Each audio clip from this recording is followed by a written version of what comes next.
할렐루야. 오늘 이 하루도 주님의 은혜가 함께 하실 줄로 믿습니다.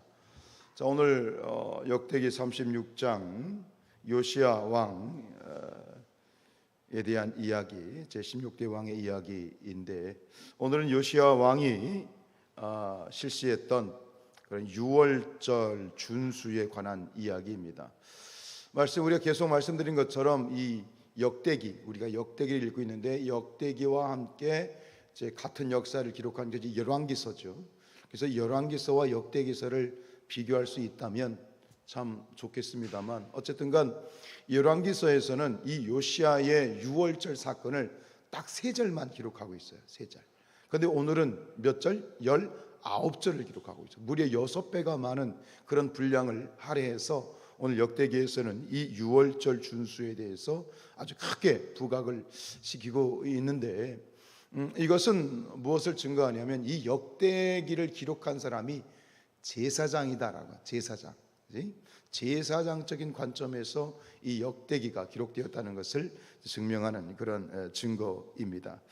그런데 오늘 정말 특이하고 놀라운 것은 이 요시야의 유월절 준수가 얼마나 범국가적이고 얼마나 성대했는지 단적으로 보여주는, 설명해주는 구절이 18절이에요 18절 다시 한번 읽어보지요. 18절 시작. 선지자 사무엘 이후로 이스라엘 가운데 유월절을 이같이 지키지 못하였다. 자, 보세요. 사무엘 이후란 얘기는 누구까지 포함이 되는 거예요? 저는 여기서 놀란 게 뭐냐면, 그래도 가장 이스라엘의 지금 이 분열 왕국이 아니라, 분열 왕국이 되기 전에 3대 왕이 있었죠. 사울, 다윗, 솔로몬이요. 그러니까 이게 제가 놀란 거는 다윗 때보다도 솔로몬 때보다도 이 요시야 왕이 이 유월절을 범국가적으로 철저하게 지켰다는 이 대목이 사실은 굉장히 충격적이었어요. 요시야가 이제 8살에 왕이 되어서 12년 차가 되었을 때, 20살이 되었을 때 뭐합니까? 성전, 종교개혁을 실시하고, 그 다음에 18년 차가 되었을 때, 26살이 되었을 때 뭐합니까? 이 성전 보수를 하고. 그런데 오늘 성전 보수와 함께 뭘 했냐면, 또 18년 차에 이 유월절을 준수하고, 또 우리가 어제 그 부분은 보지 않았습니다. 끝에 뭐 했냐면 하나님과의 언약을 갱신해요. 자, 성전을 보수하죠. 종교개혁을 했지요. 하나님과의 언약을 새롭게 했지요. 거기다가 다시 뭐까지 하냐면 유월절을 지키게 되는데, 이전에 있었던 어떤 왕보다도 사무엘 이후로, 사사시대 이후로 이런 유월절 준수가 없었다. 참 이것은 정말 놀랍고 복된 일이고 어마어마한 일인 것 같아요. 결국은 이 유월절 준수를 통해서 오늘 우리에게 가장 먼저 전해주는 메시지는 뭐냐면, 1절 말씀을 주목해 볼 필요가 있어요. 1절입니다. 시작. 요시야가 예루살렘에서 여호와께 유월절을 지켰는데 첫째 달 14째 날이죠. 아비벌 1월 14일이에요. 아비벌 1월입니다. 유대력이에요. 유대 달력으로 1월. 지금 우리 태양력으로 하면 한 7월 정도 된다고 보시면 됩니다. 4월 정도 되겠군요. 어쨌든 간 이 지금 날짜를 정확하게 지금 보여주고 있는 이게 특징이에요. 이 1월 14일을 명시한 것은 그냥 명시한 것이 아니라, 이것이 바로 출애굽한 다음에 이스라엘 백성들에게 하나님이 입법하신 거예요. 그러니까 1월 14일이라고 하는 이 날짜를 정확하게 보여주고 있는 이것은 하나님에 의해서 만들어진, 하나님이 제정하신 율법에 따라서 이스라엘 백성 요시야가 철저하게 유월절을 지키고 있다는 것을 보여주기 위해서 날짜를 보여주고 있는 거예요. 1월 14일. 1월 14일. 여러분, 우리의 신앙이 오늘 이 요시야의 어떤 이 유월절 준수를 통해서 우리에게 보여주고 있는 첫 번째 교훈은 뭐냐면, 우리의 신앙이 말씀에 따라서 철저해야 되겠다라고 하는 것을 우리가 오늘 마음에 새겼으면 좋겠어요.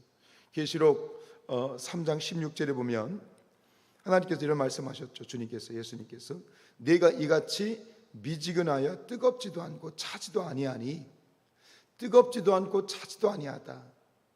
그냥 두리뭉실하게 어영부영, 술에 술 탄 듯 물에 물 탄 듯 이렇게 어영부영한 그런 신앙은 어떻게 되냐?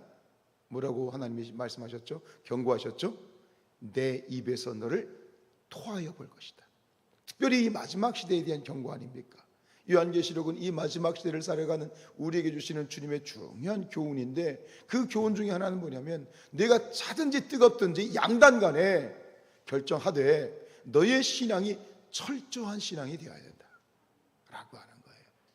제가 가끔 말씀드리는 것처럼 우리가 은혜 안에 있다는 것, 십자가의 은혜 안에 있다는 것을 마치 무슨 면죄부를 받은 것처럼 너무 합리화하고 자기 자신을 합법화시키려고 하는 그런 부분이 있어요. 은혜 뒤에 숨어서는 안 됩니다. 은혜 뒤에 숨어서 자신의 행동을 이렇게 내로남불처럼 그런 식으로 합리화시키라는 것이 아니에요. 오히려 더 은혜 안에 있다는 얘기는 뭐냐면, 우리의 신앙이 말씀에 따라서 더 철저하게, 율법적인 신앙을 말하는 게 아니야. 율법적인 신앙과 지금 이 철저한 신앙은 다른 거예요. 하나님을 사랑하고 하나님을 열정하고 하나님을 바라보는 그 신앙 가운데 좀 더 말씀 앞에 나를 비추어서 하나님 앞에 내 모습을 철저하게 갈고 닦고 말씀대로 철저하게 살아가려고 하는 신앙, 오늘 요시아가 우리에게 보여주는 그런 신앙이지요. 정확한 신앙이지요. 여러분, 하나님이 바로 그런 분이에요. 우리 아버지 하나님은 성실하신 분이고 진실하신 분이에요. 철저하신 분이에요. 그래서 이사야서 25장 1절에 이런 말씀을 주시죠.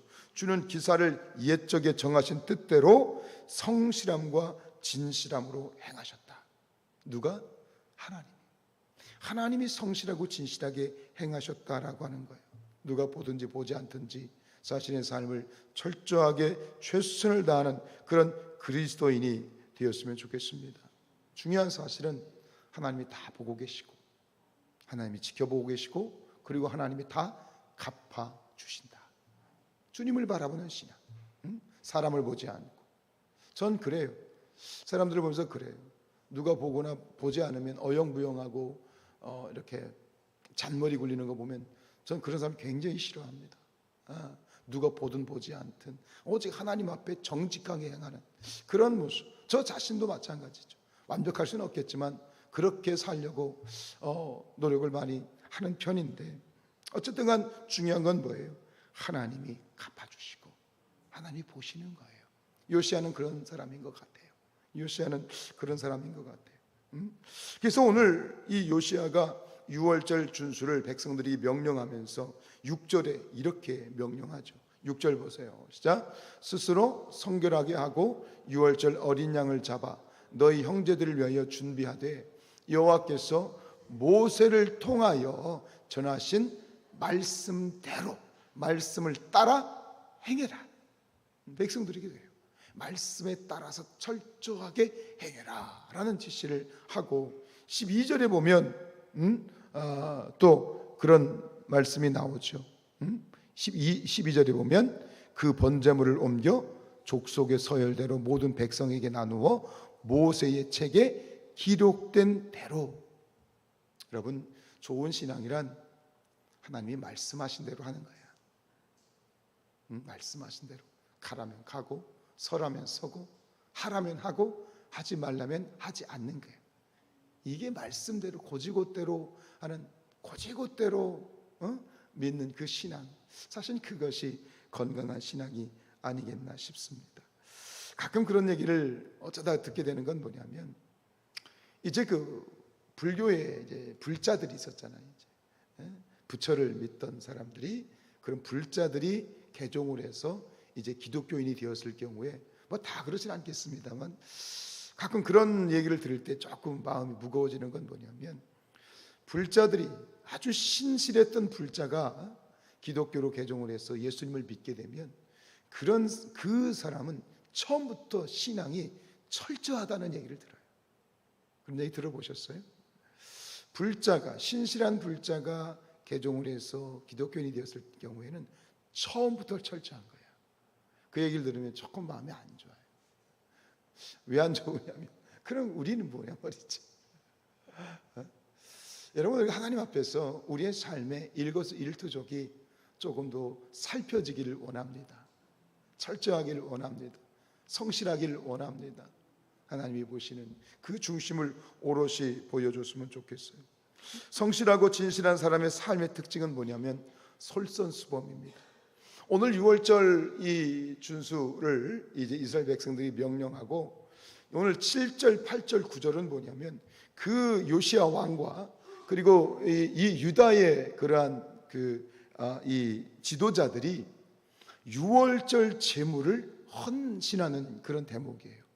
그러니까 6월절을 준수에 대해서 명령을 한 다음에 6월절을 지키기 위해서는 제물이 필요하잖아요. 6월절 양을 드려야 되잖아요. 그 6월절 양을 이 요시야 왕이 솔선수범하여서 수천 마리의 양을 헌신해요. 백성들을 위해서. 그러니까 그 요시야 왕이 솔선수범하니까 그 모습을 보고 누가 또 따라서 하는 거예요? 이 남유다의 지휘관들이, 지도자들이 왕의 솔선수범을 따라서 이렇게 자신들도 이 6월절 양을, 이 제물을 헌신하는 모습을 볼 수가 있어요. 자극이 되는 거죠. 여러분, 우리의 신앙, 저와 여러분의 신앙이 누군가에게 도전이 되는 신앙이 되었으면 좋겠어요. 날마다 누구를 따라가는 신앙이 아니라, 누가 하면 그때 가서 마지못해서 하는 그런 어떤 뒤따라가는 신앙이 아니라, 내가 앞서가면 아무도 가지 않은 길을 누군가 가장 먼저 가는 사람이 걸어가면 그 길이 되는 거야. 길이 되는 신앙. 누군가에게 모델이 되고 누군가에게 길이 되고, 아하, 신앙은 저런 것이구나, 믿음은 저런 것이구나, 이렇게 하면 복받는 것이구나, 이렇게 가는 것이 신앙이구나를 보여줄 수 있는 모범이 되는, 가장 첫걸음이 되는 그런 신앙이 되기를 축복합니다. 그게 오늘 요시야죠. 누군가 솔선수범했을 때 그 모습을 보면서 나도 저렇게 걸어가야지, 저런 신앙이 되어야 되지. 이게 바로 뭐예요? 어른과 같은 신앙이고 복된 신앙이지요. 요시야가 바로 그런 신앙을 우리에게 보여주고 있습니다. 여러분, 누군가에게 도전을 주는 신앙, 누군가에게 따라올 수 있는 모델과 같은 그런 샘플을 제시하는 그 신앙, 그런 신앙이 오늘 저와 여러분의 신앙이 될 수 있기를 주님의 이름으로 축복합니다.